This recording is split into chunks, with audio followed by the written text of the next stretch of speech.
తూర్పు railway station నుండి హుక్కుంపేట వెళ్లే మార్గంలో ఇసుకాసుల ధనదాహానికి జనాలు బలైపోతున్నారు. అదెలా అంటారా? మీరే చూడండి. రోడ్డుపై ఇసుక ఒలకపోసుకుంటూ ఎలా వెళ్తున్నారో. అతి ఎత్తైన లోడ్లు గోపురాల్లా ఇసుకను తరలించుకుపోతున్నారు. ఈ మధ్యనే వైఎస్ఆర్సీపీ నాయకులు కూడా పలు లారీలను ఆపి చాలా దారుణంగా ఇసుక తరలించిపోతున్నారని ఆందోళన చేసిన విషయం తెలిసినదే. అయితే ఎవరు ఆందోళన చేశారు, ఎవరు చేయలేదనే విషయం పక్కన పెడితే, ఈ ఇసుక అధిక లోడుతో రోడ్డుపై ఇలా పోసుకుని పోవడం వల్ల చాలా దారుణంగా రోడ్డు పాడైపోతుంది.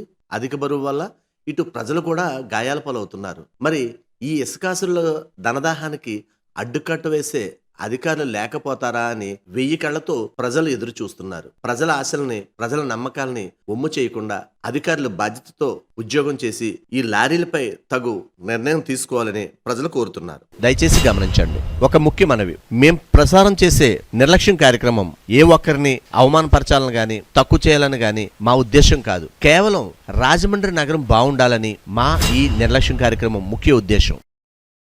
ఇలాంటి చాలా ఉన్నాయి, ఇంకా దాచాం కుప్పలు కుప్పలుగా.